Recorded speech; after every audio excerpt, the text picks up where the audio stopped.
चलिए शुरू करते हैं आज की कक्षा। पिछले कक्षाओं में हमने गीता के जो मॉड्यूल्स हैं उनके विषय में अध्ययन किया था। ये जानने की कोशिश की थी कि गीता के कौन कौन से मॉड्यूल जो हैं वो प्रस्थान त्रयी में मूलतः आवश्यक माने जाते हैं। गीता ऐसा विषय है कि इसके विषय में बड़े बड़े विद्वानों ने अपना एक हाइपोथेटिकल और एक स्कॉलरली जो विचार होना चाहिए सबने अपने अपने दृष्टिकोण से बताया है। कुछ अच्छे वक्ता हैं जो अच्छे उदाहरणों का प्रयोग करते हैं। कुछ वक्ता ऐसे होते हैं जो सब्जेक्ट लाइन पे बड़ा फोकस रहते हैं। और कुछ वक्ता ऐसे हैं जो विभिन्न प्रकार की पुस्तकों का हवाला देते हुए यानी उदाहरण देते हुए बता सकते हैं कि कौन प्रकार जो है वो गीता क्यों श्रेष्ठकर है, कौन से प्रकार के माध्यम से और क्यों श्रेष्ठकर पुस्तक मानी जाती है। क्योंकि हम लोगों का उद्देश्य बड़ा सीमित है, बहुत टू द पॉइंट वाला विषय हमें लेके चलना है और लिखित रूप में लेके चलना है, तो हमें गीता के उस भाव को समझना होगा, जानना होगा। कर्मयोग, भक्ति योग, ज्ञान योग, राजयोग, इन सबका वर्णन गीता में है। मैंने अन्य तीन प्रकारों का वर्णन कर दिया है। आज हम लोग जहाँ से टॉपिक शुरू किए थे, यानी जब नारद भक्ति सूत्र में जब भक्ति पढ़ा था, उसी भक्ति को आज हम लोग गीता में भी उसके मूल को ट्रेस करने की कोशिश करेंगे। ये जानने की कोशिश करेंगे कि हमारा भक्ति जो है, भक्ति का स्वरूप वो किन किन प्रकार से रामायण या अन्य पुस्तकों से अलग है। तो कुल मिला के आज का आपका टॉपिक है गीता में भक्ति योग। गीता में भक्ति योग।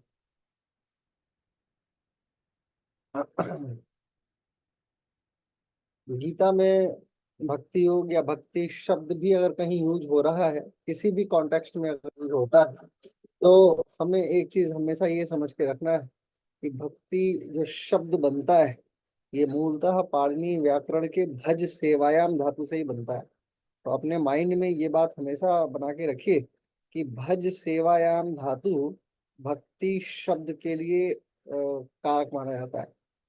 भज सेवायाम धातु जब उसमें कित प्रत्यय लगता है, जब उसमें कित्न आधा क त उस पे ई की मात्रा, छठी की मात्रा और न प्रत्यय लगता है, तो हम उसे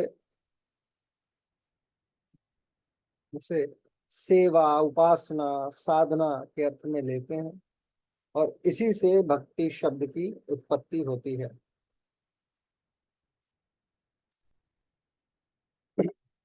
भक्ति वैसे तो इसका उदाहरण बहुत सारा है। मूलतः 12वां अध्याय जो है गीता का वो फुली डेडिकेटेड माना जाता है भक्ति के ऊपर। हालांकि सिर्फ 12वां ही नहीं, अभी तो बहुत सारे अध्याय हैं जहाँ पे भक्ति योग का विभिन्न वर्णन आपको देखने को मिलेगा। तो अगर आप ये लिखते हैं कि गीता में भक्ति योग क्या है, तो उसके अध्यायों का नाम आपको लिख लेना चाहिए, ताकि एक एक ब्रॉड आइडिया रहेगा। कल जब मैं पढ़ा रहा था तो मैं ये देख रहा था कि जब जब मैं इधर से उधर जंप कर रहा था तो आप कंफ्यूज हो जा रहे थे कि कब मैं दूसरे पे गया, कब मैं छठे पे गया, कब मैं 12वें पे गया। तो आज थोड़ा सा हम लोग ये पहले कॉन्टेक्स्ट लिख लें कि भक्ति योग का वर्णन गीता में किन किन अध्यायों में अच्छे से दिया हुआ है, तो थोड़ा बहुत आपको आइडिया लग जाएगा। तो गीता में भक्ति योग आप छोटी सी हेडिंग डाल दीजिए, माइक्रो हेडिंग डाल दीजिए, गीता में भक्ति योग। जैसे ही आप ये हेडिंग डालेंगे तो सबसे पहला 12वां अध्याय सबसे महत्वपूर्ण अध्याय, गीता में भक्ति योग के लिए 12वां अध्याय सर्वाधिक महत्वपूर्ण माना जाता है। इसके बाद 9वां अध्याय है। 9वें अध्याय में भक्ति के स्वरूपों का वर्णन है, भक्ति के स्वरूपों का वर्णन है, उपासना का भी वर्णन इस अध्याय में थोड़ा बहुत है। 10वां अध्याय, 10वां अध्याय इसमें ईश्वर की विभूतियां एवं उसका उसके संदर्भ का वर्णन है।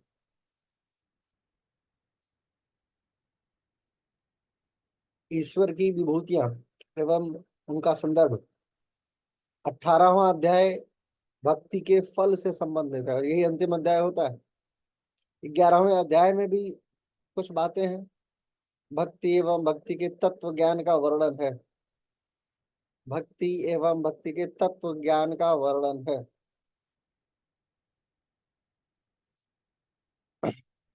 एक शब्द आता है गीता, बस इतने ही अध्यायों का हम लोग अध्ययन करेंगे, एक आधा और कहीं इधर से आएगा कोई रेफरेंस तो मैं देख लूंगा, तो इतने में ही हम लोग को चलना है, ठीक है। एक शब्द आता है भक्ति को, गुह्यतम शब्द ये यूज किया गया है भक्ति के लिए। ये प्रश्न आया हुआ प्रश्न है, तो थोड़ा सा इसको दिमाग में बना के रखिए। देखिए, भक्ति शब्द को गुह्यतम कहा गया है, यानी एक मेटाफिजिकल अवस्था, क्लासिकल अवस्था, एकदम मूल, सर्वाधिक महत्वपूर्ण मान के चलिए जिसे कहा जाए, उसे उसे स्वीकार किया गया है। यानी कि अगर भक्ति योग के इस्कॉन जो संप्रदाय है ना, जो लोग गीता देते हैं, अगर आप उनसे पूछेंगे कि गीता मूलतः किसका वर्णन करती है, तो वो लोग कर्म योग को नहीं, वो लोग भक्ति के ही भाव को प्रदर्शित करेंगे इसी गुह्यतम शब्द के प्रयोग से। गुह्यतम शब्द का प्रयोग 9वें अध्याय में है, 9वें अध्याय का पहला और 34वां ये श्लोक दोनों ये गुह्यतम शब्द को प्रदर्शित करता है। उसमें गीता के भक्ति स्वरूप को दिखाया गया है कि भक्त कितना महत्वपूर्ण है। अभी हम लोग आगे जानेंगे कि गीता ने कैसे कैसे, गीता जी ने कैसे कैसे अच्छा, जब मैं गीता बोल रहा हूँ तो आप गीता जी ही मानिए, ठीक है, क्योंकि ये सम्मान के साथ में ही नाम लिया जाता है। और इन्हें, गीता जी को, ये माना जाता है कि ये स्वयं उपस्थित हैं, शक्ति स्वरूपा माना जाता है। तो ऐसा नहीं कि ये सिर्फ एक पुस्तिका है, ये आप मान के चलिए, बार बार मैं ये बोलूंगा पुस्तिका हैं, यानी अंक की मात्रा ऊपर रहेगी, तो आप ये मत समझिएगा कि मैं उच्चारण गलत कर रहा हूँ। ये आप मान के चलिएगा कि मैं इनको शक्ति स्वरूप के तौर पे स्वीकार करता हूँ, जब भी मैं गीता को बतौर भक्ति योग के तौर पे देख रहा हूँ, पढ़ रहा हूँ, या उस पे प्रयास हम लोग जो भी कर रहे हैं, जो भी हम लोग प्रैक्टिस कर रहे हैं, ठीक है। आगे लिखिए, गीता में भक्ति योग को, भक्ति योग को प्रेम की उच्च पराकाष्ठा मानते हुए, प्रेम की उच्च पराकाष्ठा मानते हुए भौतिक पदार्थों के मोह त्याग एवं भौतिक पदार्थों के मोह त्याग एवं ईश्वरीय स्वरूप की उपासना का मार्ग स्वीकार किया है।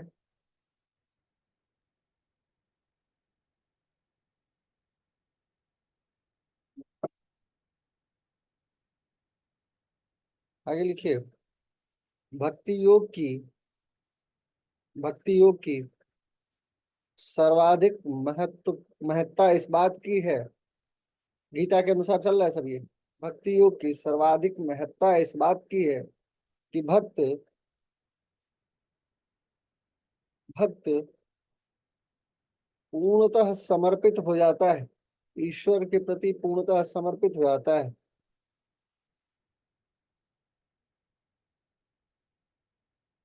और फिर ईश्वर भक्त को निमित्त मानते हैं। निमित्त का मतलब कारक मानते हैं। सिर्फ एक, जैसे मान लीजिए कि मैं आपके सामने गीता जी का अध्ययन कर रहा हूँ, तो इसका तात्पर्य ये नहीं है कि मैं कर रहा हूँ, मैं सेल्फ एंटिटी नहीं हूँ। मैं सिर्फ एक माध्यम हूँ ईश्वर की आवाज के तौर पे। मेरी आवाज, क्योंकि अब भगवान आएंगे नहीं यहाँ पे जूम लॉग इन करने और आपको व्हाट्सएप पे मैसेज भेजने, और आप लोग भगवान के ग्रुप में भी नहीं हैं, इसलिए आपके पास नहीं जाएगा मैसेज। तो भगवान ने मुझे निमित्त बना रखा है कि मैं आपको एक मैसेज भेजूं। बाकी बोले भी वो, बुलाए भी वो, करता भी वो, कर्म भी वो। कारक हिंदी में तो 7-8 माने जाते हैं। कर्ता ने कर्म को करण से संप्रदान के लिए, आपादान से अलग होने के लिए, अधिकरण में पर संबोधन हे हरिभो इसका वर्णन आता है। तो कारक शब्द जब हम लोग पढ़ रहे होते हैं ना, तो भक्ति योग में ये मानिए कि कारक भी तू और सब, मतलब पूरा कारक भी तू, व्याकरण भी तू वाला भाव आ जाता है। यानी कर्ता भी आप, कर्म भी आप, करण भी आप, संप्रदान भी आप, यानी सर्वस्व आप ही आप, हम कुछ भी नहीं। तो गीता में इस बात को स्वीकार किया। 11वें अध्याय के 33वें श्लोक में कहा कि अर्जुन, युद्ध में मार दो इनको। ऐसा नहीं है कि तुम इन्हें मार रहे हो। 11वें के 33वें में कहा कि हे अर्जुन, आप युद्ध कीजिए, आप तो सिर्फ निमित्त बनिए। ये सब लोग मेरे द्वारा पहले ही मारे जा चुके हैं। ये सभी लोग मेरे द्वारा पहले ही मारे जा चुके हैं। अतः आप सिर्फ निमित्त बनिए। जब आप निमित्त बनेंगे तो जब आप निमित्त बनेंगे तो समस्त कारक मैं स्वयं बनूंगा। यानी निमित्त का मतलब, अब वो डायरेक्टली ये तो कहेंगे नहीं कि सीधे सीधे आओ और मेरा भक्त बन जाओ, क्योंकि कृष्ण भगवान भी है तो उन्होंने इसे स्वीकार कर, मतलब ये भी कहा है। लेकिन थोड़ा सा पैसिव भी रहना बड़ा जरूरी है। आपको पता ही है कि कृष्ण का जो अवतार है, श्री कृष्ण का, वो बड़ा ही ऐसा कैरिस्मेटिक अवतार है कि हर एक शब्द अपने आप में गीता है। ये माना जाता है कि गीता जी के सारे शब्दों से एक पूरा दर्शन बनाया जा सकता है। ठीक है। एक इसमें एक अच्छा सा विष्णु पुराण के पहले अध्याय का 20वां श्लोक जो है वो इसको थोड़ा सा और प्रतिबिंबित करता है। लिखिए, 1/20, 1920 लिख सकते हैं। लिखिए, या प्रीतिर विवेका नाम, या प्रीतिर विवेका नाम विशेष्ट वन पायिनी, विशेष्ट वन पायिनी त्वामनुस्मृतः, त्वामनुस्मृतः सा में, सा अलग में, हृदयान, हृदयान्म पस्मर्पतुः, हृदयान पस्मर्पतुः, अर्थात इसका अर्थ हुआ, हे ईश्वर, हे ईश्वर, अज्ञानी लोगों के जैसे, अज्ञानी लोगों के जैसे इंद्रियों के भोग एवं उसके प्रति प्रीति रहती है, एवं उसके प्रति प्रीति रहती है, जैसे अज्ञानी लोग इंद्रियों को पसंद करते हैं, वैसे ही मेरी प्रीति आप में हो, और आपका स्मरण करते हुए मैं हृदय से, मेरे हृदय से वो कभी दूर ना हो, मेरे हृदय से वो कभी दूर ना हो। आगे लिखे, स्वामी विवेकानंद ने भी, स्वामी विवेकानंद ने भी भक्ति को उच्चतर प्रेम विज्ञान माना है, उच्चतर प्रेम विज्ञान माना है, एवं स्वीकार किया है कि कैसे प्रेम को वश में लाया जाए, कैसे प्रेम को वश में लाया जाए, एवं, एवं श्रेष्ठ और महत्तम फल प्राप्त किया जाए, एवं श्रेष्ठ एवं महत्तम फल प्राप्त किया जाए, जो मुक्ति का मार्ग प्रशस्त करे, जो मुक्ति का मार्ग प्रशस्त करे। नारद जी ने भी, नारद जी ने भी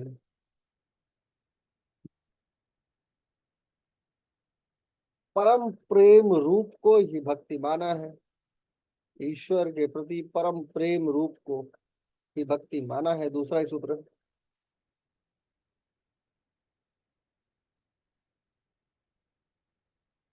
उन्होंने यानी नारद जी ने कर्म योग, ज्ञान योग एवं राज योग से भी श्रेष्ठ कर भक्ति को माना है, कर्म योग, राज योग, ज्ञान योग से भी श्रेष्ठ कर भक्ति को माना है।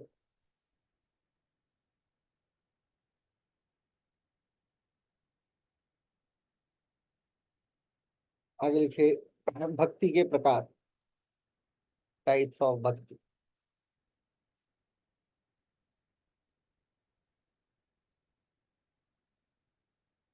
देखिए, भक्ति दो प्रकार की होती है गीता में, दो प्रकार की है, अपरा एवं परा, अपरा एवं परा।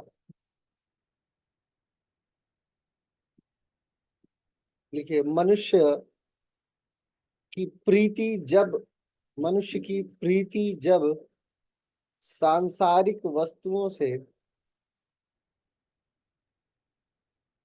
हो,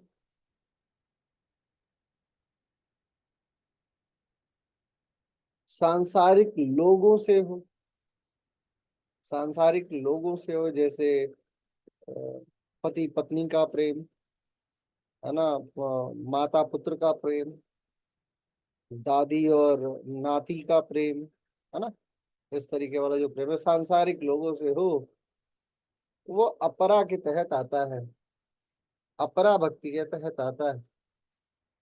वही वही जब सांसारिक जब सांसारिक वस्तुओं से प्रेम न होकर, प्रेम न होकर ईश्वरीय अवस्थाओं में ईश्वरत्व की तरफ मुड़ जाता है, ईश्वरत्व की तरफ मुड़ जाता है, तो यह अपरा के तहत आता है, और सॉरी परा के तहत आता है।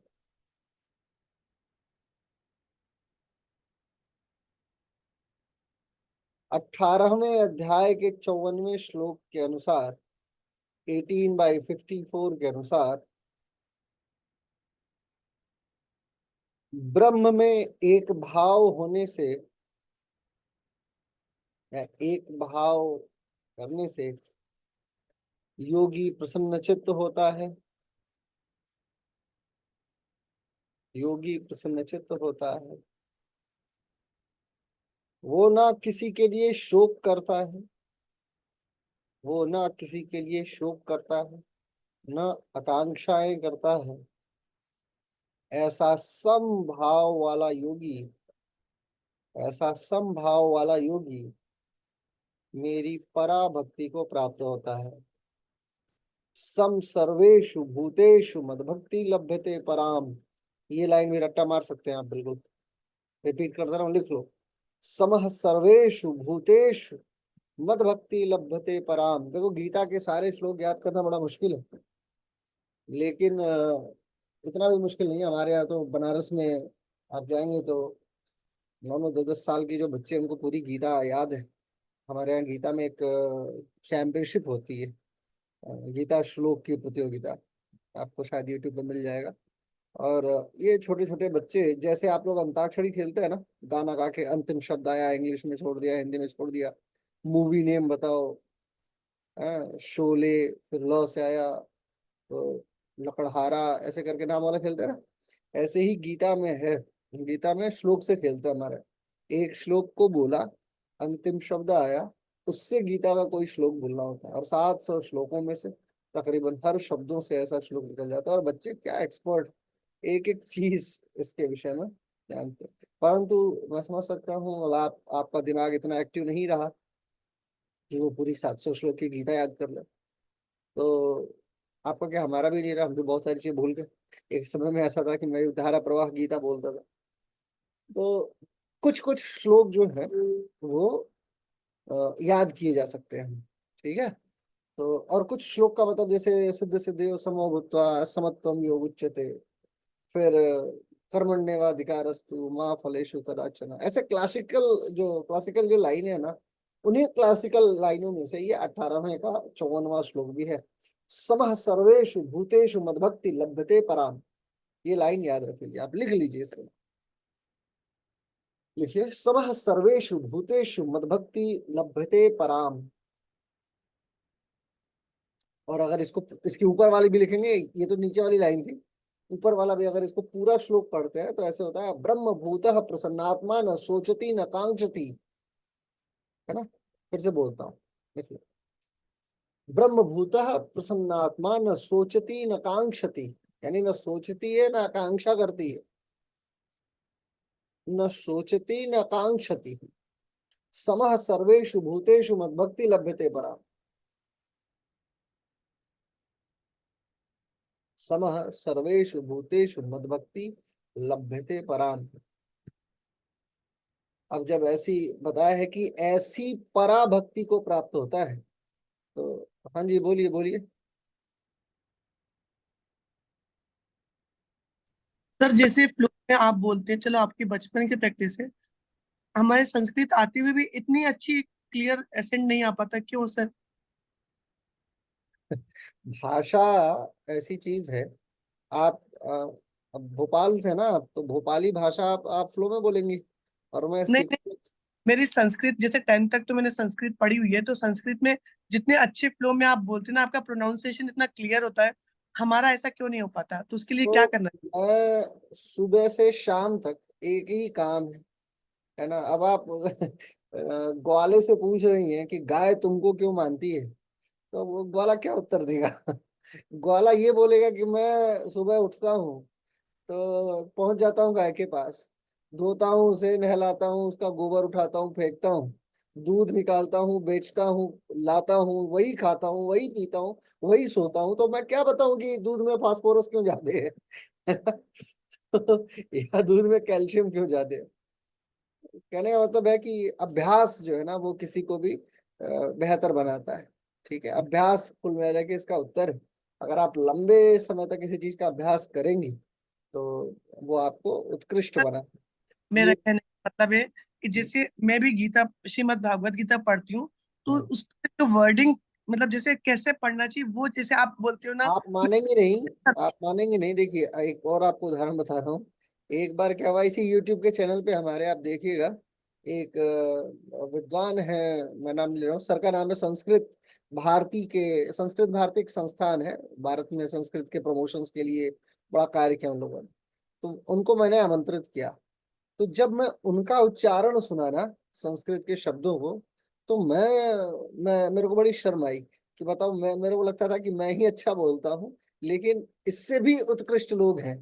ठीक है, तो एक चीज है। दूसरी चीज ये है, मैं आपको यही बता रहा हूँ कि हम लोग जैसे बचपन जब हमारा शुरू होता है हमारे बनारस में, तो हम ऐसा शब्दों में ना, हमारे यहाँ विन्यास ही इसी से शुरू होता है। दो ही चीजें बोली जाती हैं, या तो उर्दू या तो संस्कृत, मतलब संस्कृत निष्ठ शब्द बोले जाते हैं।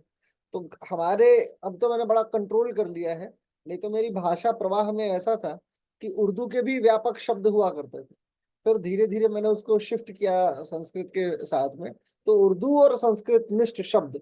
अब अभ्यास से ऐसा नहीं है कि आपके अभ्यास से आपको नहीं आ रहा, आप अभ्यास करेंगी, लेकिन उसके लिए जरूरी है कि कोई आपके सामने हो जो आपकी गलतियों को पकड़े।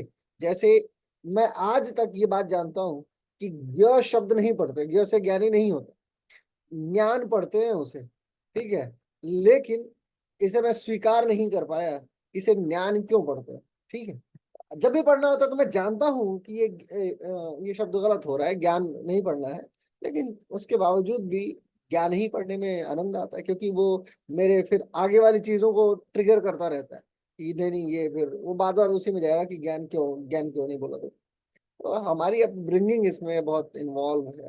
ठीक है, एक चाइना के वैज्ञानिक हुए हैं, मैंने आपको बताया, भाषाविद हुए हैं। आप भाषाविदों से मिलिए आप लोग सबसे पहले तो। अगर आपको अच्छा वक्ता बनना है ना, तो योगाचार्यों से तो जितने से मिले मिलिए, भारत के दो चार सेलेक्टेड भाषाविद मिलिए। एक यही नोएडा के भाषाविद हैं, आजकल मेघालय में एक शोध कर रहे हैं, और भाषा के जबरदस्त विद्वान माने जाते, प्रोफेसर ओम प्रकाश। कभी आपको मौका मिले तो आप उनको सर्च कीजिएगा, जीबीयू वगैरह। मैंने अपने, मेरे को जब डिग्री मिली थी तो मैंने उनकी फोटो डाली भी थी अपने फेसबुक पे। लिमिटेड लोगों के साथ मैं अपनी फेसबुक फोटोज शेयर कर पाता हूँ, उनमें से एक वो भी है। गजब के विद्वान है, मैं मेरे को तो उनसे पढ़ने का मौका मिला, क्या विद्वता है एक एक चीज भाषा। और ऐसी, मैं आपको बता रहा था ना कि भारत में दो तीन ऐसी भाषाएं हैं जिसको सिर्फ दो ही तीन लोग बोलने वाले हैं, अब वो खत्म होने वाली भाषा है। उनमें से एक ये भी है, जो भाषा खत्म हो जाएगी उसको याद करने वाले एक व्यक्ति ये भी है। ठीक है, कुछ भाषा ऐसे, एक ऐसी कोई दक्षिण भारत की भाषा है जिसको उनकी दादी और उनकी पोती जानती है। जब उनको ये बात पता लगी तो ये पहुंच गए उनसे सीखने के लिए, और फिर उसको पूरा अपने सूचीबद्ध किया, लिपिबद्ध किया, लिखा, जाना, बुझा, समझा। तो ऐसे विद्वानों से भी आपको कुछ सीखने को मिलेगा। चलिए आगे वापस आते हैं, लंबा अध्ययन करना है हमें, है ना। बाद में फिर बातचीत की श्रृंखला जारी रहेगी। देखिए आगे देखिए, ईश्वर ने जब पराभक्ति को स्वीकार कर लिया, मेरी लाइन वहीं पे थी ना, हाँ जब उसने ये स्वीकार कर लिया, पराभक्ति है, तो पराभक्ति के बाद ये भी स्वीकारने की बात है कि और क्या क्या प्रकार हो सकता है। तो गौड़ी और नवधा, ये भी बड़ा फेमस बना फिर। देखिए, गौड़ी भक्ति एवं नवधा भक्ति को भी गौड़ी भक्ति एवं नवधा भक्ति को भी, गौड़ी भक्ति एवं नवधा भक्ति को भी ईश्वर ने स्वीकार किया, जिसमें गौड़ी को परा का प्रारंभिक चरण माना गया। गौड़ी भक्ति को पराभक्ति का प्रारंभिक चरण माना गया। एवं एवं इसी स्वरूप में श्रीमद् भागवत के नवधा भक्ति को भी स्वीकार किया गया। अब इसमें क्या है, नवधा भक्ति, ये जो मैं लाइन लिखवाऊंगा इसको आज के आज रट्टा मार के अपने दिमाग में बिठा लीजिएगा, ठीक है। गलती से भी ये स्लिप ना हो जाए, ठीक, गलती से भी, चाहे गीता अपना नाम भूल जाओ आज, लेकिन ये लाइन याद होनी चाहिए आपको। देखिए, श्रवणम कीर्तनम विष्णु स्मरणम पाद सेवनम, देखिए, श्रवणम कीर्तनम विष्णु स्मरणम पाद सेवनम अर्चनम वंदनम दास्यम सांख्यमात्म निवेदनम। रिपीट कर रहा हूं, श्रवणम कीर्तनम विष्णु स्मरणम पाद सेवनम, श्रवणम कीर्तनम विष्णु स्मरणम पाद सेवनम अर्चनम वंदनम दास्यम सख्यमात्म निवेदनम। जब भोपाल में पढ़ता हूँ नाम ना, तो मुझे सूरमा भोपाली की भाषा शैली याद आती है। एक बड़े प्रसिद्ध भोपाल के व्यक्ति हुए, फिल्मों में उन्होंने बड़ी रुचिता दिखाई, तो मुझे लगता है कि सारे भोपाली वैसे बोलते होंगे। फिर मेरे को हैदराबाद के कुछ लोगों को भी मेरे को देखने को मौका मिला, तो मैं हैदराबाद भी गया हूँ, तो मैंने हैदराबाद के लोगों से भी सुना है, तो बड़ा आनंद आता है। दो ही जगह की भाषा आनंददायी होती है। अगर आपको एंजॉय करना है ना उन लोगों को, तो आप अभी एंजॉय कीजिए। बाकी जगहों की तो भाषा मतलब ठीक है, लेकिन एंजॉय करना है तो हैदराबाद जाइए और उनसे हिंदी बुलवाइए, ये नहीं कि तेलुगु सुनिए, हिंदी बुलवाइए हैदराबाद के लोगों से। और मराठा में भी थोड़ा सा मुंबई का ये जो ये झोपड़पट्टी वाला इलाका है ना, वहां पे जो टेढ़ी हिंदी बोलते हैं, वो भी आपको आनंद का कारक देगी, लेकिन वो बहुत जल्दी कष्ट का भी कारक बन जाएगी। ठीक, तो इससे बढ़िया है कि आप इन्हीं भाषा में सुनिए। अब आपने प्रश्न पूछा तो दिमाग में कई सारे उत्तर चलते रहते हैं ना कि ये कैसे चल रहा है, ठीक है। बहरहाल, तो लिखिए, श्रवणम कीर्तनम स्मरणम पाद सेवनम अर्चनम वंदनम दास्यम साख्यमात्म निवेदनम। अब एक लाइन लिख लेते हैं, श्रवणम यानी ईश्वर की लीला, ईश्वर की लीला कथा इत्यादि का श्रवण करना, सुनना। कीर्तन का मतलब होता है उनके चरित्र का कीर्तन करना, उनके चरित्र को गाना, उनके चरित्र को गाना। हेलो,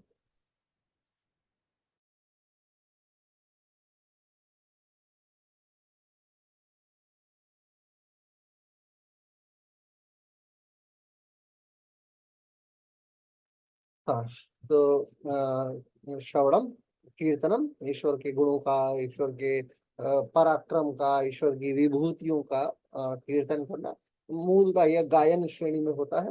उसके बाद स्मरण करना, स्मरण करने का मतलब होता है ईश्वर को याद करना, ईश्वर को याद करना। पाद सेवन का मतलब होता है उनके ही चरणों में पड़े रहना, पुजारियों जैसे।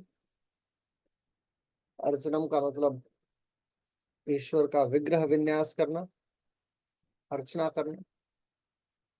वंदनम का मतलब होता है कि आदर सत्कार भाव को, अच्छा, वंदनम में ही मूर्ति पूजा आती है, वंदनम के तहत ही मूर्ति पूजा आती है। वंदनम यानी ईश्वर के प्रति आदर सत्कार के भाव को, व्यक्तियों में ईश्वरत्व के गुण को।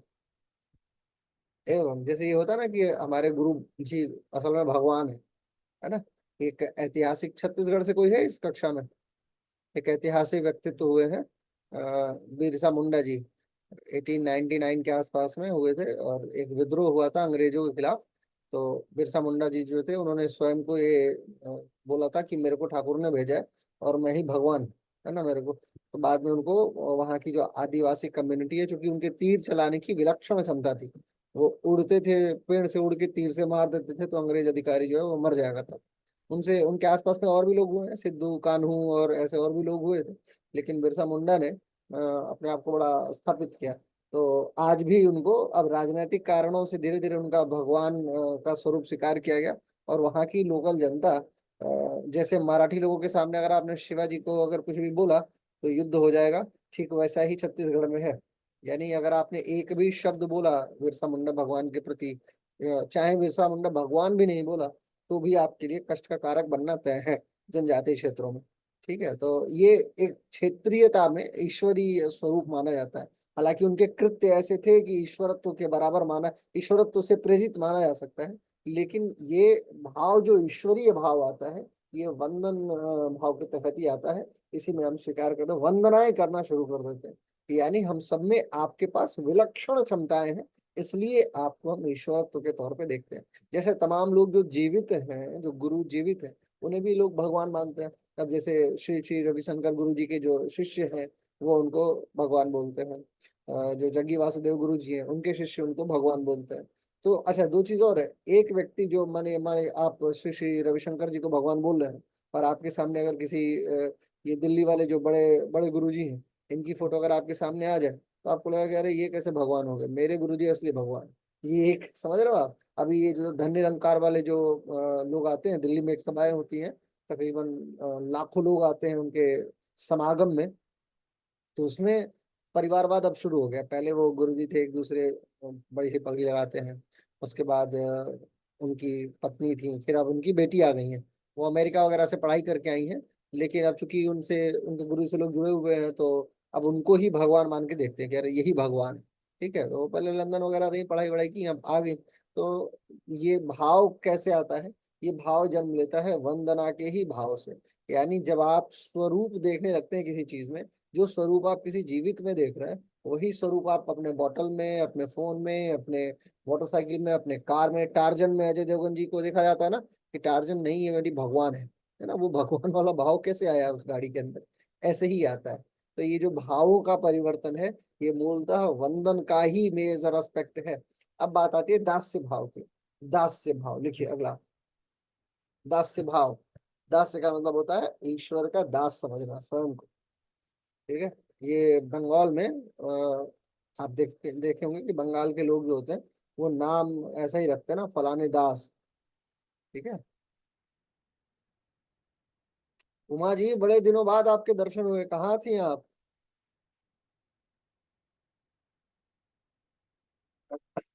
उमा त्रिपाठी जी, कुछ कहिए।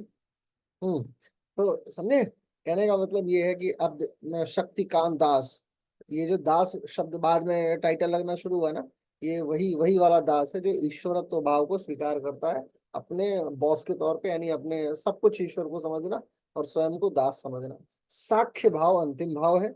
ये भाव है मित्रता का भाव। साख्य भाव का तात्पर्य है मित्रता का भाव। और जब हम लोग, अच्छा, इनका उदाहरण एक एक लिख लेते हैं फटाफट फटाफट, वन बाई वन करके। श्रवण का परीक्षित। परीक्षित, हाँ हाँ, बोलिए बोलिए। वो अनम्यूट करके बोलिए ना। अच्छा, अब कीजिए फिर। अब कीजिए फिर हो जाएंगे। सर 8 हुए, 9 नहीं हुए। श्रवण कीर्तन स्मरण पाद सेवन अर्चन वंदन दास से साख। कौन सा रह गया?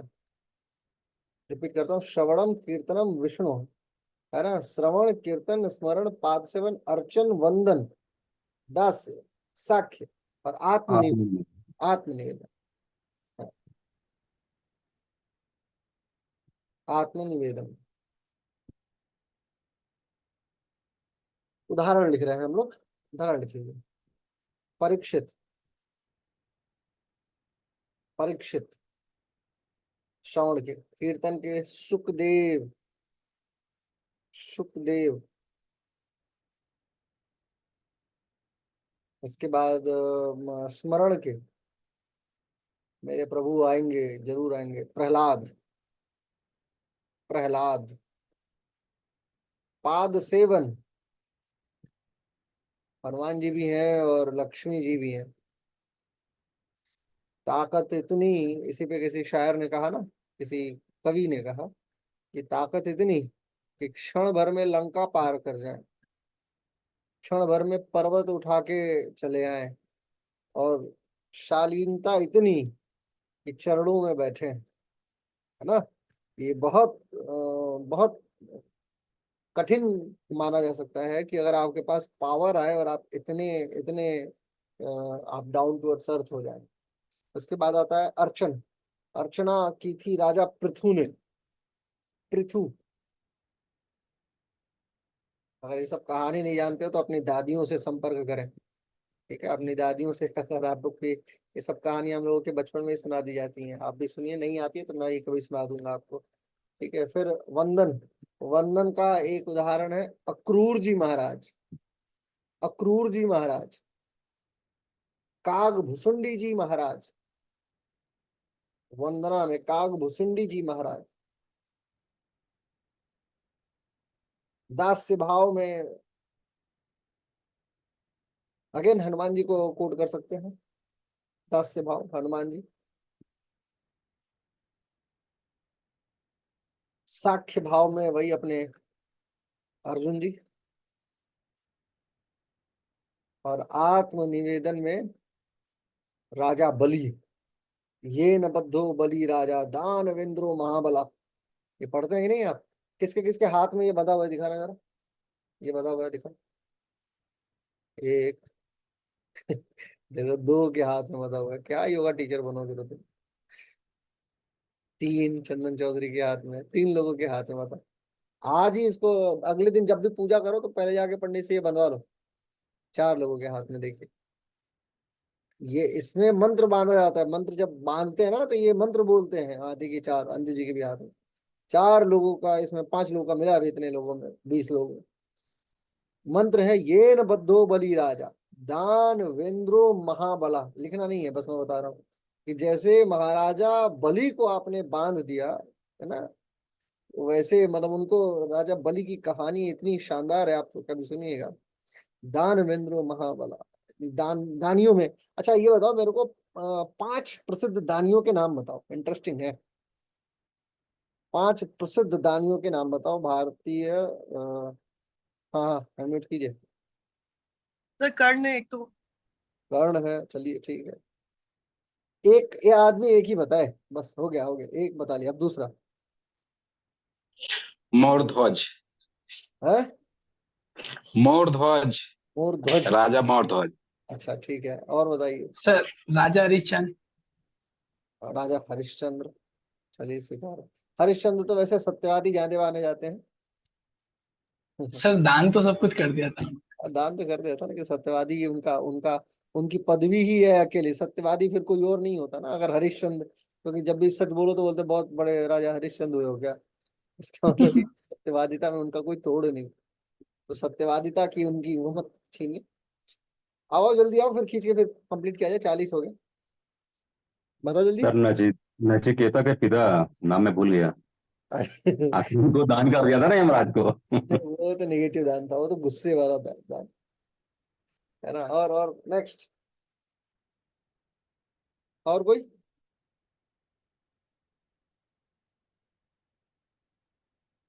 बताइए, कोई दान और नहीं याद आ रहा आपको? करण सर, करण। हाँ, करण हो गया। Sir mother Teresa. अगर राजस्थान का नाम ले और कर्ण का नाम ना ले तो बेकार हो जाएगा। है ना, कर्ण। भामाशाह। सीता। भामा, महाराणा प्रताप।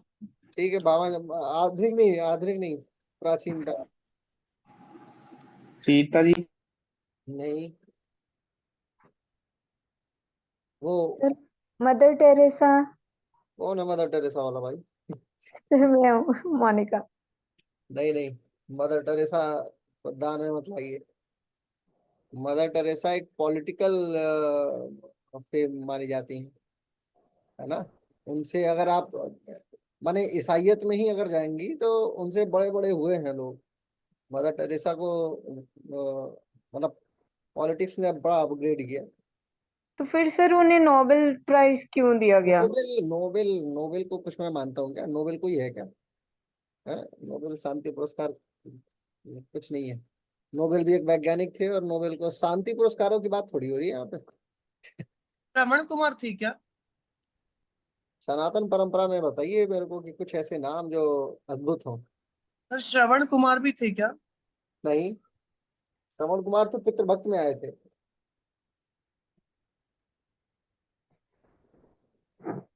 सबसे जो मैं नाम जो मैं स्वीकार करता हूँ, जो बर्बरी नहीं, बर्बरी हाँ बर्बरी भी चली ठीक ठीक। बर्बरी हाँ एक बार किसी हद तक तो ठीक। हाँ, बर्बरी को भी कुछ हद तक माना सकता है, लेकिन जी दधीची से बेहतर दान जो है, हाँ जी ठीक ददीची भी दधीची से उनसे बेहतर बड़ा दानी दानी किसी ने नहीं किया है, जो दधीची का जो दान था। दधीची ऋषि ने अपना पूरा जीवन समर्पित कर दिया था, और समर्पित ही नहीं, स्वयं को अग्नि के हवाले कर दिया था। ठीक है, और बोला था कि मेरी हड्डियों को ले जाइए, इंद्र को दिया था, वज्र बनाइए। और उसके बाद की कहानी तो आप बापू जी जानते हैं कि कैसे कैसे हुआ। बहुत सारे दानी हुए हैं, बहुत सारे लोग हुए हैं। अगर आप मदर टेरेसा का नाम ले रही हैं, तो उससे पहले आपको एक और नाम ले लेना चाहिए था। वो है सिख धर्म के वो गुरु जिन्होंने अपने चारों बेटों को दान कर दिया था, चार साहिबजादे को। और उसके बाद अकबर और जो भी औरंगजेब की सेना आई थी, और उनका वध कर दी थी बुरी तरीके से। गुरु गोविंद सिंह जी साहब, हाँ, गुरु गुरु गोविंद सिंह के साथ में। गुरु गोविंद जी साहब। हाँ, तो वही चार साहिबजादों की फिर कहानी। कहने का मतलब ये है कि दानकर्ता विश्व में बहुत रहे हैं, और सनातन परंपरा में भी बहुत रहे हैं।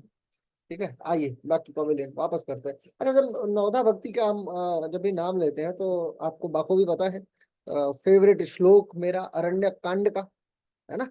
अरण्य कांड में एक श्लोक आता है नवधा भक्ति के विषय में। नवधा भक्ति कहूँ तो ही पाही, सावधान सुन धरु मन माही। प्रथम भक्ति संतन कर संगा, द्वितीय भक्ति मम कथा प्रसंगा। गुरुपद पंकज सेवा, तीसरी भक्ति अमान। चौथी भक्ति मम गुण गण करई कपट तज ज्ञान। ये 35वां दोहा है, सब याद रखिएगा। मंत्र जाप मम दृढ़ विश्वासा, पंचम भजन सुवेद प्रकाशा। छठ दम शील बिरति बहुकर्मा, निरंतर सज्जन धर्मा। सातहु सम मोहि जय मैं जग देखा, सो मोते संत अधिक करि लेखा। आठों जता लाभ संतोषा, सपने में नहीं देखा ही परदोषा। किसी का दोष सपने में भी मैं नहीं देखता। ठीक है, ये भी स्वीकार किया आठवीं भक्ति के तौर पे। नवम सरल सब क्षण छलहीना, मम भरोसे ही हरस न दीना। कभी आप इस पूरे रामायण के इस कांड को पढ़िएगा, अरण्य कांड को, तो बहुत सारी चीजें इसमें भी आपको देखने को मिलेंगी। अब वापस आते हैं श्लोकों के ऊपर। स्वामी विवेकानंद ने भी भक्ति के 5 स्वरूप को स्वीकार किया है। नेक्स्ट, स्वामी विवेकानंद ने भी भक्ति के 5 स्वरूप को स्वीकार किया है। शांत भक्ति, दास्य भक्ति, सखा भक्ति, वात्सल्य और प्रणय। रिपीट कर रहा हूं, शांत, दास्य, सखा, वात्सल्य एवं प्रणय। ये 5 भक्ति हैं जिनको स्वामी विवेकानंद ने स्वीकार किया। आगे लिखिए, भक्ति के मूल। क्या, अब मैं आपको ना वो लिखवाते जा रहा हूँ हेडलाइंस, ठीक है। किसमें किसमें क्या क्या है, गीता जी में कहाँ कहाँ भक्ति का वर्णन आता है, थोड़ा थोड़ा उसको हम लोग कोट करते जाते हैं। देखिए, भक्ति वृद्धि के प्रकार का वर्णन करते हुए, भक्ति वृद्धि के प्रकार का वर्णन करते हुए 10वें अध्याय का 4था एवं 5वां श्लोक बताया गया है। 10वें अध्याय का 4था एवं 5वां श्लोक बताया गया है, जिसमें क्षमा, सत्य, दम, शम इत्यादि का वर्णन आता है।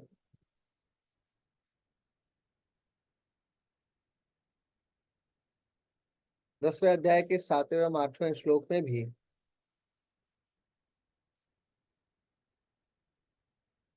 10वें अध्याय के 7वें एवं 8वें श्लोक में भक्ति योग से युक्त पुरुष के विषय में वर्णन किया गया है। एवं विभूति शब्द का आख्यान आता है, विभूति योग शब्द का आख्यान आता है।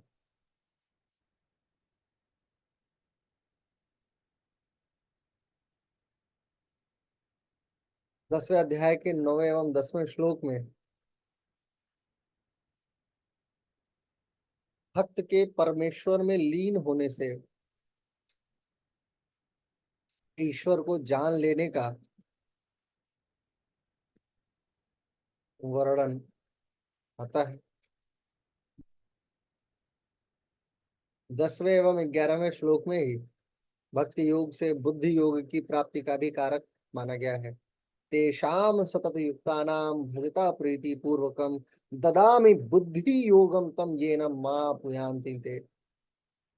ठीक है, 10वें और 11वें श्लोक में, 10वें और 11वें श्लोक में, 10वें अध्याय का है ये, गीता को या भक्ति योग को बुद्धि योग का कारक भी माना गया है।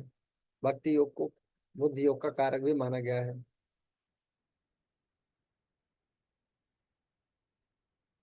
आगे लिखिए, 17वें 18वें 19वें में, 10वें अध्याय के 17वें 18वें 19वें श्लोक में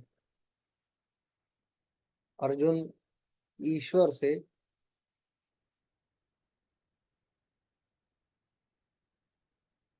यह जानने की कोशिश करते हैं कि भक्ति योगियों को आप कैसे प्राप्त होते हैं। कथम विद्याहम योगिन ताम सदाम परिचिंतयत चिंतयन, यानी कि भक्ति योग से आप कैसे प्राप्त होते हैं, इसी का वर्णन करते हुए 20वें और 21वें श्लोक में 10वें अध्याय का 10/20 10/21 में कहते हैं, ईश्वर कहते हैं कि भक्ति योग 20वें से 21वां क्या पूरा लाइन से ही बोलते जाते हैं 33वें 35वें तक में। भक्ति योग विभूतिदायी है, विभूतिदायी है, कीर्तिदायी है एवं इसमें एक बड़ा क्लासिकल एक श्लोक आता है 10/35, 10वें का 35वां। एक गायत्री उसमें शब्द आता है, यूज करते हुए बोलते हैं, बृहत सामम तथा समता गायत्री छंद सामहम, यानी छंदों में मैं गायत्री के समान हूँ, इस तरीके का वर्णन करते हैं। और ऐसे वो कोई मुझे याद करता है तो मैं उसे प्राप्त हो जाता हूँ। तो पूरी लाइनिंग है, आप थोड़ा सा पढ़िएगा इसको आराम से। मतलब ये बताते हैं, ईश्वर बताते हैं कि भक्ति योगियों को मैं विभिन्न मार्गों से प्राप्त हो जाता हूँ। ठीक है, इसमें पूरे 10वें अध्याय में तकरीबन 38वें श्लोक तक लिख लीजिए, 38 तक, 21वें से लेके 38वें तक, 38 तक ईश्वर अपनी विभूतियों का वर्णन करते हैं, विभूतियों का वर्णन करते हैं एवं बताते हैं कि मैं भक्तों को कैसे प्राप्त होता हूँ, भक्तों को कैसे प्राप्त होता है। अब इसमें अव्यक्त अक्षर रूप में भी, आगे लिखे, अव्यक्त अक्षर रूप में भी अर्जुन ईश्वर को जानने का प्रश्न पूछते हैं, ईश्वर को जानने का प्रश्न पूछते हैं, जिसके संदर्भ में 12वें अध्याय का दूसरा, तीसरा और चौथा श्लोक उद्धृत है। 12वें अध्याय का दूसरा, तीसरा, चौथा श्लोक है, जिसमें मन को कंट्रोल करके श्रद्धा पूर्वक ईश्वर उपासना का वर्णन है।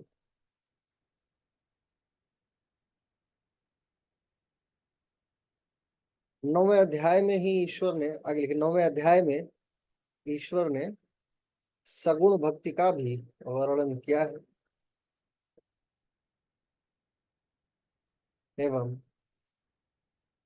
एवं 12वें अध्याय में, 12वें अध्याय में प्रिय भक्तों का वर्णन किया है, प्रिय भक्तों का वर्णन किया है। 6ठा और 7वां श्लोक कहते हैं, 12वें का 6ठा और 7वां, कि जो सभी कर्मों को मुझे समर्पित कर देता है, जो सभी कर्मों को मुझे समर्पित कर देता है, जो सभी कर्मों को मुझे समर्पित कर देता है एवं मुझी को परम लक्ष्य मानकर, मुझको ही परम लक्ष्य मानकर मेरी आराधना करता है, मेरी आराधना करता है, और अनन्य भक्ति से मेरा ध्यान करता है, मैं शीघ्र ही उसका उद्धार करता हूं। 8वें में बुद्धि को स्थिर करने की बात कहते हैं, 12/8 बुद्धि को स्थिर करने की बात। 9वें में स्मरण करने की बात, 9वें में स्मरण, बस ऐसे लिखते हैं, 9th में स्मरण।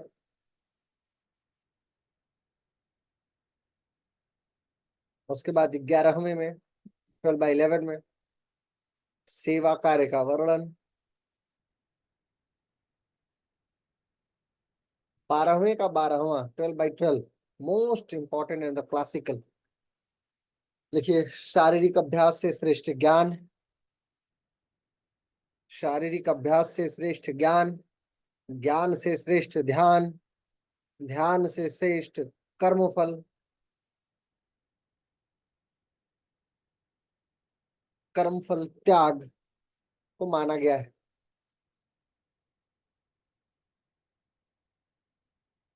13वें 14वें में इसी को आगे बताते हुए इसी का आगे वर्णन है।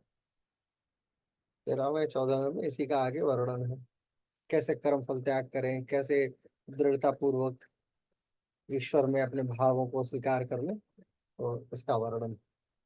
ठीक है, आगे लिखिए। गीता में भक्तों के प्रकार, भक्त के प्रकार, 4 प्रकार के भक्तों का वर्णन है, 4 प्रकार के भक्तों का वर्णन है गीता में।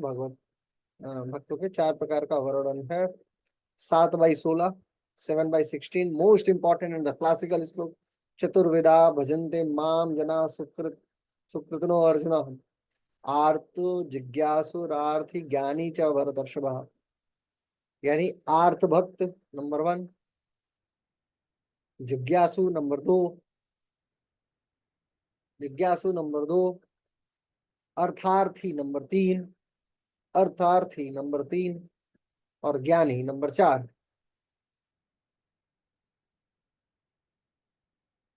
आर्त का मतलब होता है बहुत इमोशनल होके पुकारना। मैंने आपको कहानी सुनाई थी, गजराज ने कैसे याद किया, हे गोविंद राख शरण अब तो जीवन हारी, नाक कान डुबन लाग्यो मैं शरण तिहारी।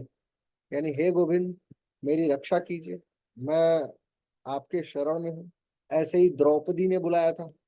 ठीक है, आर्त का मतलब होता है ऐसा इमोशनल होके बुलाना कि ईश्वर को प्रकट होना पड़े। लेकिन ऐसा नहीं कि दिन भर पाप करते रहो फिर शाम को बुलाओ ईश्वर को, आओ आओ, तो थोड़ी आएंगे। भाव, आर्त का मतलब भाव के भूखे भगवान। ठीक है, फिर आता है जिज्ञासु भक्त, जैसे आप लोग हैं। ब्रह्म को जानने की इच्छा तो है, लेकिन फिर बाकी भी काम करना है। थोड़े समय ब्रह्म को जान लो, थोड़े समय काम भी कर लो, है ना। जिज्ञासु, जो ईश्वर को जानने के लिए जिज्ञासा युक्त हो। अर्थार्थी, आप में से आधे अर्थार्थी भी होंगे, हे भगवान 1 किलो लड्डू पे डील डन कीजिए, बस पास करा दीजिए, है ना। तो गणेश भगवान है तो लड्डू, हनुमान जी है तो बूंदी, और विष्णु भगवान है तो केला। ऐसे डिसाइड कर रखा है ना आपने। फलों का भी तो बंटवारा है, कौन क्या खाएगा। हनुमान जी को इतना बूंदी खिला दिया, इतना बूंदी खिला दिया कि बेचारे वो परेशान हो गए होंगे, है कि नहीं। क्योंकि दुनिया उनको मंगलवार, और स्पेशली मंगलवार के दिन मैं जाता हूँ, कभी कभी मंदिर देखता हूँ, तो कम से कम मान के चलिए 2 से 3 किलो बूंदी उस दिन चढ़नी ही चढ़नी है। और हमारे सोसाइटी के गेट पे एक स्पेशल हलवाई उस दिन आ जाता है, पूरा बूंदी का पहाड़ लेके, है ना। मैं मतलब सबसे ज्यादा तो भगवान तुम ही को मानते होंगे, क्योंकि करता तो तुम ही हो। तो बोलता मैं तो जी बिजनेस करने आया हूँ, आज मंगलवार है तो यहाँ बेच रहा हूँ, बृहस्पतिवार होगा तो केले की दुकान लगा लूंगा। मतलब फिर तो भगवत कृपा के असली हकदार तुम ही हो, क्योंकि बाकी सब तो डीलिंग कर रहे हैं ना। हे हनुमान जी, शनि भगवान से बचाए रखना, इसलिए ये लो थोड़ा सा बूंदी ले लो, 10 रुपए की बूंदी ले लो, है ना। शनिवार वाले दिन यहाँ नोएडा सिटी सेंटर में एक शनि भगवान का मंदिर है, बस स्टैंड के बगल में। आप कभी आइए तो देखिए, छोटा सा मंदिर है बिल्कुल, पुलिस स्टेशन वालों ने बना रखा है अपनी सेफ्टी के लिए। और आप मानेंगे नहीं, सैटरडे वाले दिन इतनी लंबी लाइन लगती है वहां, ऐसा लगता है कि मेट्रो का टिकट मेट्रो स्टेशन पे नहीं यही मिल रहा हो। खूब लंबी लाइन लाइन लगा के, और करना क्या है, थोड़ा थोड़ा बस तेल चढ़ा, क्यों? क्योंकि शनि की कृपा बनी रहे। ईश्वर सर ऐसे से है। नोएडा में कहाँ पे रहते हो सर आप? 117 में भाई, ठीक है 100। सर, मैं आता रहता हूँ। आइए आइए। तो कहने का मतलब है कि ईश्वर ऐसे भावों से ऐसे लोगों से, उनको तो कुछ ना दे, पूरा जीवन लगा दो, पूरी हलवाई की दुकान ही हलवाई को ही बुक कर दो। अब मानी चाहे तो एक हलवाई ना बुक कर दे कि डेली हनुमान जी को खिलाते रहो, उनको जितना खाए उतना खिलाओ। जाए भगवान जी के मंदिर में, बोले भगवान जी आपको कुछ चाहिए तो नहीं, चाहिए होगा तो आदेश कीजिएगा। अंबानी, इतनी योग्यता है अंबानी के पास। लेकिन भगवान ऐसी चीजों से थोड़ी भूखे हैं। भगवान तो जूठे बेर पे भी आने वाले व्यक्तियों में से मांगे जाते हैं ना। जब वो व्यक्ति स्वरूप में है, ईश्वरीय स्वरूप में है, तब तो क्या ही कहना। लेकिन जब व्यक्ति स्वरूप में है तो जूठे बेर भी उनको उतने ही आकर्षित करते हैं जितना आकर्षण। जो जो सर जी भगवान प्रत्यक्ष खाना आ गए तो ये लोग खवाएंगे नहीं फिर। हम्म। ठीक है, आगे लिखिए। ज्ञानी भक्त, जो आप लोग बनने की कवायद किए हुए हैं, ज्ञानी भक्त, यानी कि जिस विषय में मैं बात कर रहा हूँ, कह रहे बेवकूफों के जैसे काम क्या कर रहे हैं। ज्ञानी भक्त मतलब होता है जो ब्रह्म को जानने के लिए, ब्रह्म को जानने के लिए उत्सुक हो। अब जिज्ञासु में और ज्ञानी में क्या अंतर है? जिज्ञासु जो होता है उसकी खासियत यह है कि वो जिज्ञासा बस जानता है, और जो उसको मिल गया वही सत्य है। ठीक है।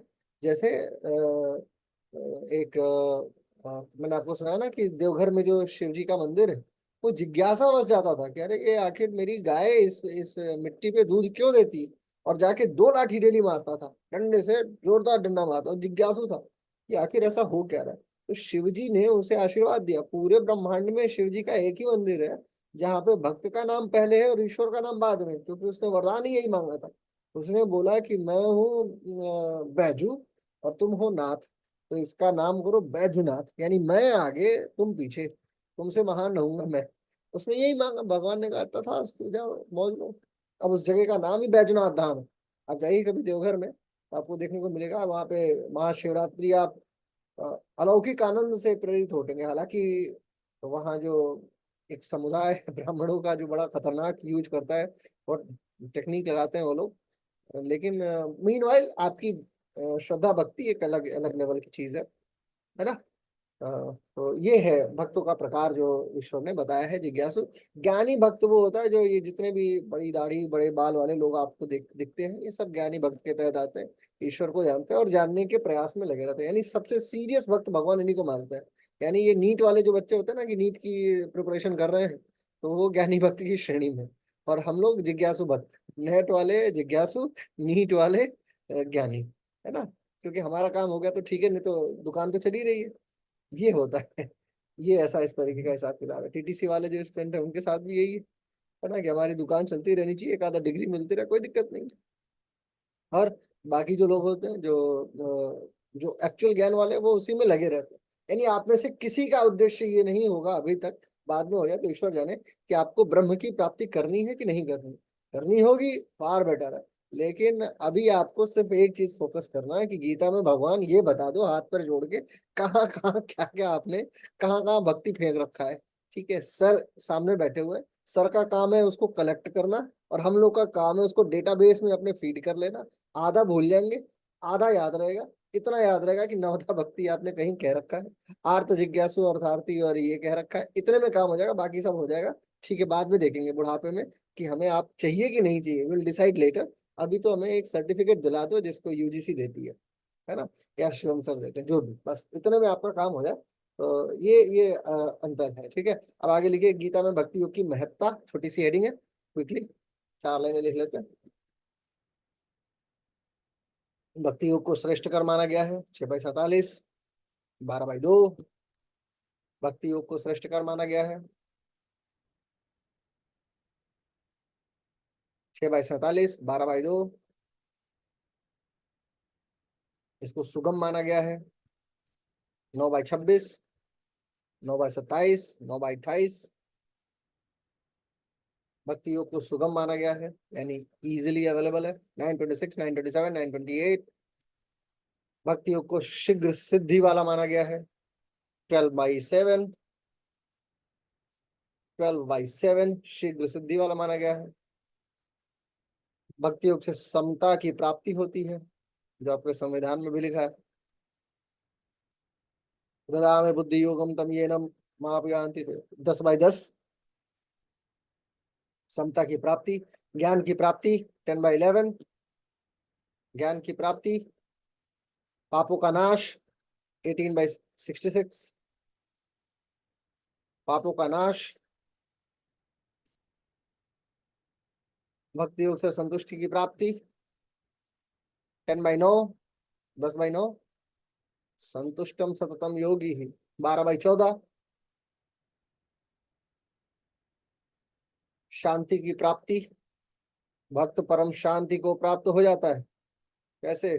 6/15 से 9/31 से 6/15 9/31 लिखते रहिए तूफान के जैसे। ठीक है, बस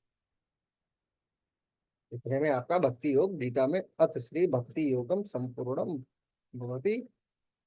कोशिश कीजिए कि इसे जितना मैंने लिखाया है इसको अपने डे टू डे लेक्चर्स में 2-2 3-3 श्लोक चुनिए और सिर्फ कोट करना शुरू कीजिए। पर डे जब आप योगा क्लास लेते हो या किसी से बात करते हो, खाना खाने जाइए तो अपने घर वालों को बताइए कि 12/8 में कहा गया है कि भक्त बनो, यानी कि हाथ जोड़ के पहले भोजन करो।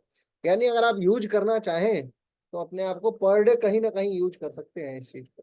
ठीक है, जैसे कहीं चल रहे हैं तो किसी से भी कोई बात किया, हेलो क्या हाल चाल है, बढ़िया हो और आप बताइए। मैं तो बस यही पूजा करके उठाऊं। भगवान ने कहा है 6ठे अध्याय के 7वें श्लोक में कि मेरा भक्त बनो, है ना। ऐसे कोट करना, किसी को भी फोन करो, कुछ भी कहो, कहीं भी आप यूज करो इन लाइनों को, तो आप देखोगे थोड़े दिनों में खुद ही प्रकांड विद्वान, है ना। तो वो भी सोचेगा आदमी, कह रहे यार ये इतना परिवर्तन कैसे। ठीक है, ये आपको सही दिशा में प्रेरित करता है। देखिए ये समय ऐसा चल रहा है जिसमें आप टेक्निक लगा लगा के माध्यमों के माध्यम से जा सकते हैं। ठीक है, आपने कहानी सुनी होगी, एक ऋषि थे, संभवतः कालिदास जी ही थे, बाद में वो महाकवि बने। पहले एक बार वो अपने पत्नी से विक्षोभ को नहीं देख झेल पाए थे ना, तो सांप को पकड़ के उनके घर में चढ़ गए थे। याद है कि नहीं, कहानी सुना आपने, है ना। तो कहने का मतलब ये है कि माध्यम कोई हो, अगर उद्देश्य आपका बिल्कुल सटीक जा रहा हो तो, और माध्यम कोई होगा मतलब इतना भी बेकार ना हो कि बिल्कुल उद्देश्य आपको मिले ही ना, माध्यम में ही फंस जाओ। ठीक है, तो उद्देश्य हमेशा ध्यान में रखिए, माध्यम को थोड़ा बहुत आमूलचूल परिवर्तन करके आप लेके आगे बढ़ सकते हैं। और ये माध्यमों में आमूलचूल परिवर्तन आपकी नई दिशा दृष्टि को जन्म देता है। ठीक है, ठीक है, चलिए आज हम लोगों ने प्रस्थान त्रयी का कार्यक्रम पूर्ण किया। कल है शनिवार और रविवार लखनऊ में योगा चैंपियनशिप है, तो मैं रहूंगा बाहर। और सोमवार से मुझे लग रहा है, कब है अपना ये नवरात्रि का, 9 तारीख से, मंगलवार से फिर कार्यक्रम शुरू हो जाएगा। तो रिकॉर्ड करूंगा मैं कल परसों, खूब सारे लेक्चर्स देखता हूँ और अपलोड कर दूंगा आगे। आपको गाइडलाइंस जो है, सोमवार को मैं तो मैं पढ़ाऊंगा, कोशिश करूंगा सैटरडे को भी पढ़ा लूँ, लेकिन इसके बाद जो है आपको YouTube से पर डे लेक्चर बनाना होगा। तो थोड़े दिन तक आपको 8-9 दिनों तक YouTube से ही चलना पड़ेगा। ठीक है, मैं आपको YouTube के लिंक्स भेज दूंगा आपके ग्रुप में, और आप नोट्स बना के मेरे को साझा करेंगे और मैं कोशिश करूंगा कि आपको क्वेश्चन दे दूं इतने सारे कि आप उसको सॉल्व कर करके मेरे को भेजें। 10 दिन हम लोग, क्योंकि मैं बोलूंगा नहीं, बातचीत नहीं होगी, लेकिन परावाणी से तो बातचीत होगी ही व्हाट्सएप के माध्यम से, है ना। तो वो बातचीत होती रहेगी, दिमाग चलता रहेगा। जी मोनिका जी। जी नमस्कार सर। सर मेरे 2 सवाल हैं जो इसी के साथ थोड़ा थोड़ा कनेक्टेड हैं, पूछ सकती इस, हूँ अभी अगर आप हाँ, अगर ओके। अगर अगर ऐसा सवाल रहा कि जिससे इस समाज के लोगों को भी लाभ हो तो ओके ठीक है। ऐसा ठीक रहा है। कि अगर वो व्यक्तिगत ज्यादा ही रहा तो व्यक्तिगत पे ही पूछा जाना चाहिए। अब पूछे पूछे आप पूछे। ओके सर, एक तो सवाल ये है कि मुझे ज्यादा नॉलेज नहीं है, बट वो जो अघोरी नागा साधु जो होते हैं, मतलब जितना मुझे उनके बारे में पता है कि वो मतलब तपस्या तो वो बहुत करते हैं और वो डेड बॉडीज को भी वो करते हैं, तो उनका भक्ति योग में कहाँ पे स्थान आता है, उनको हम कैसे लेते हैं? देखिए, जब हम लोग भक्ति संप्रदाय का अध्ययन कर रहे हैं ना, जी। मेरी समझ से हम लोग वैष्णव संप्रदाय का वर्णन कर रहे हैं। ओके। वैष्णव संप्रदाय बड़ा टू द पॉइंट अध्ययन करता है। टू द पॉइंट का मतलब वो बहुत विक्षिप्त नहीं होता है। और जब शैव संप्रदाय के भक्ति शाखा का अध्ययन करते हैं तो वो बिल्कुल विपरीत हो जाता है। शैव संप्रदाय जो है वो मूलतः 5 हिस्सों में बढ़ जाता है, ठीक है, जिसमें लिंगायतों का वर्णन है, जिसमें अघोड़ियों का वर्णन है, जिसमें शैवों का वर्णन है। तो उसमें टेक्निकल्स, नियम नियमावली, सारी चीजें वो लागू नहीं होती हैं जो वैष्णवों पे लागू होती हैं। तो हम लोगों ने जो भी अध्ययन किया वो विष्णु पुराण, श्रीमद् भगवत और श्रीमद् भगवत गीता के आधार पे हमने किया है, ठीक है। तो ये इसका उदाहरण शैव संप्रदाय के किसी भी उदाहरण से मतलब टैली नहीं कराया जा सकता। वो दोनों बिल्कुल अलग अलग शाखाएं हैं। ये बात तय है कि जो नागा साधु होते हैं वो अपने शरीर की क्रियाओं से, यानी शारीरिक क्रियाओं से अपने जीवन को ईश्वर की ही भक्ति में रमा के रखते हैं, जहां तक मैं समझता हूँ। तो उनकी भक्ति का एक अलग ही लेवल होता है। हालांकि वो नवधा भक्ति या इसके प्रकारों से अगर इसका वर्णन करेंगे तो वो दोनों संप्रदायों के अलग अलग मतों को मिलाने वाली बात हो जाएगी। जैसे आप ये मानिए कि जैनिज्म और बुद्धिज्म को मिला के एक बात बताना, ठीक है, वैसे ही शैविज्म और वैष्णविज्म को मिला के एक बात बताने की बात हो जाएगी। पर सर मेरे माइंड में उनकी जो इमेज थी ना वो बहुत नेगेटिव बनी हुई थी, बहुत ज्यादा नेगेटिव थी जितना मैंने सुना था। तो मैंने अपने योगा टीचर से ही पूछा तो उन्होंने मुझे करेक्ट किया कि नहीं वो नेगेटिव, उन्होंने मुझे थोड़ा बहुत करेक्ट किया कि इतना नेगेटिव नहीं है जैसे आप लिख। देखिए, पहली चीज तो जो शब्द है नेगेटिव, एक्चुअली यस। इसको ऐसा नहीं माना जाना चाहिए कि ये बुरा शब्द है। नेगेटिव शब्द जैसे नेगेटिव आप ऐसा मानिए कि पूरा मेरा दर्शन है, मैंने उस पर अपना वैसे बहुत व्यापक रूप दिया है नेगेटिविटी को। नेगेटिविटी को आपके दिमाग में वैसे ही भरा गया है जैसे एक नकारात्मकता, यानी कोई अच्छी चीज है उसके उसके सामने कोई बुरी चीज है तो बुरी चीज को बुरा ही मानना है। ये आपका आपका अपना व्यक्तिगत परिप्रेक्ष्य हो सकता है। कोई चीज अच्छी है या बुरी है ये आप तभी तक डिसाइड करते हैं जब तक आप उस पटाक्षेप को नहीं स्वीकार कर रही हैं। जैसे फॉर एग्जाम्पल, अगर नाली का कीड़ा है तो उसे अगर आप मखमल के फूल पे रख देंगी तो उसके लिए वही श्राप है ना। उसको लगेगा कि ये किस जगह पे मैं आ गया, इतनी ज्यादा खुशबूदार जगह है, ये निहायत ही नेगेटिव चीज है। उसके लिए वो नाली ही शानदार चीज है। तो कहने का मतलब ये है कि नेगेटिविटी, अब जैसे आपके लिए आप ये अगर आप नेगेटिव और पॉजिटिव शब्द यूज करते हैं तो इसका मतलब आप प्रकाश और अंधकार को भी स्वीकार करते हैं। तो प्रकाश जो है वो एक सीमित सोर्सेस का ही कारक है, यानी पॉजिटिविटी जिसे आप स्वीकार करती हैं वो एक सीमित सोर्स का ही कारक है। ऐसा नहीं है कि वो असीमित अपरिमित सोर्सेस से आ रही है। सूर्य की भी ऊर्जा जो है वो सीमित है। 1,000 करोड़ वर्ष ही सूर्य जिएगा, उसके बाद सूर्य की जो जीवन शैली है, मतलब वैज्ञानिकों के अनुसार सूर्य का जीवन भी समाप्त होगा, फिर नए सूर्यों का भी वर्णन आता है। लेकिन क्या चीज शाश्वत है वो है अंधकार। अंधकार हमेशा रहती है, यानी किसी लाइट, जैसे मेरे चेहरे पे लाइट है इसका मतलब ये है कि मैंने अपने कमरे में प्रकाश दे रखा है। जैसे ही मैं लाइट बंद करूंगा तो मैं अंधकार के लिए कोई बल्ब नहीं लगाया हुआ हूँ, यानी कोई ऐसा सोर्स नहीं है जो अंधकार फैलाए मेरे जीवन में, लेकिन अंधकार चारों तरफ स्वयं ही व्याप्त है। तो अंधकार की अनुपस्थिति ही प्रकाश है या प्रकाश की उपस्थिति ही अंधकार है। ऐसे ही नकारात्मकता जो है वो सकारात्मकता की अनुपस्थिति है, और सकारात्मकता की उपस्थिति नकारात्मकता को जन्म देने का कारक नहीं बन सकती। लिहाजा यदि आप किसी चीज को गलत या सही मानती हैं तो फिर आप सीमित हो चुकी हैं। अपरिमित हाँ बनने के लिए आपको सबसे पहले अपने अपने सोच को बहुत व्यापक करना होगा। कोई भी चीज यदि आप उसको किसी दायरे में गलत तरीके से कर रही हैं तो जी सर, एक्चुअली में मैं वही बता रही हूँ कि मेरे तो माइंड में नेगेटिव इमेज थी, उन्होंने ही मुझे करेक्ट किया और कुछ एक उन्होंने फैक्ट्स बताए जिसके थ्रू मैं करेक्ट हुई, अदरवाइज मुझे उनके बारे में ज्यादा नहीं पता था। तो मैं जिस चीज के विषय में जाने ना उस चीज के विषय में कोई टिप्पणी भी नहीं करें हम लोग तो ही हमारा जीवन आगे सही दिशा में आगे बढ़ेगा। जिस चीज के विषय एग्जैक्ट। में नहीं जानते हैं उसके विषय में कोई टिप्पणी नहीं। क्या चीज अच्छी है क्या चीज बुरी है उसके विषय में कैसे टिप्पणी कर सकते हैं ना हम। यस। और सर एक और सवाल है मेरा। हम्म। सर वो भी मुझे पूछना है क्योंकि आप भक्ति योगा ही पढ़ा रहे हो तो सर जैसे कभी कभी ऐसा होता है कि आप ये रिचुअल्स नहीं फॉलो कर पाते। हम्म। मतलब सुबह उठना, पूजा करना, सब कुछ करना, रिचुअल्स बहुत सारे होते हैं जो आप नहीं कर पाते। तो क्या आप ये मान के चलोगे कि आप, मतलब मैं नहीं कर पाती हूँ, बहुत लंबे टाइम तक मैंने नहीं किए, कुछ मेरे हेल्थ इश्यूज थे और मैं बहुत ज्यादा उस चीज को लेके डिप्रेस्ड भी हो जाती थी कि मैं तो पूजा ही नहीं कर पाती हूँ। बट एक टाइम ऐसा आया कि किसी ने मुझे एक ऐसी बात कही कि मेरा पूरा माइंडसेट चेंज हो गया। मतलब मैं नहा नहीं पाती थी तो मुझे लगता था कि मैं पूजा भी कैसे करूं। एंड शी सेड कि उन्होंने पंजाबी में कुछ कोट किया था कि जे रब मिलदा नाते तोते मिलदा डडुआ मच्छियां। तो वो मुझे बहुत इंस्पायर किया। तो क्या सर ये रिचुअल फॉलो करना जरूरी होता है? अगर आप ऐसे ही मानते हो भगवान है और पूजा करते हो विदाउट फॉलोइंग एनी रिचुअल्स, उसको आप कैसे लेके चल सकते का हो? उत्तर मैं आपको एक कहानी आपके पढ़ लेने के बाद दूंगा। एक कहानी आप पढ़िए और ठीक। उसके बाद इस पे बात होगी इस विषय पे। कहानी का नाम है लकुलीश का पूरा जीवन पढ़िए आप। भगवान लकुलीश का वर्णन आप देखिए और फिर बात होगी इस विषय। ठीक है। हाँ, लकुलीश पढ़ लीजिए फिर बताऊंगा। बाकी ठीक लोग है। जो लोग लकुलीश भगवान को जानते हैं, अगर कोई गुजरात से होगा तो ये बात जानता होगा।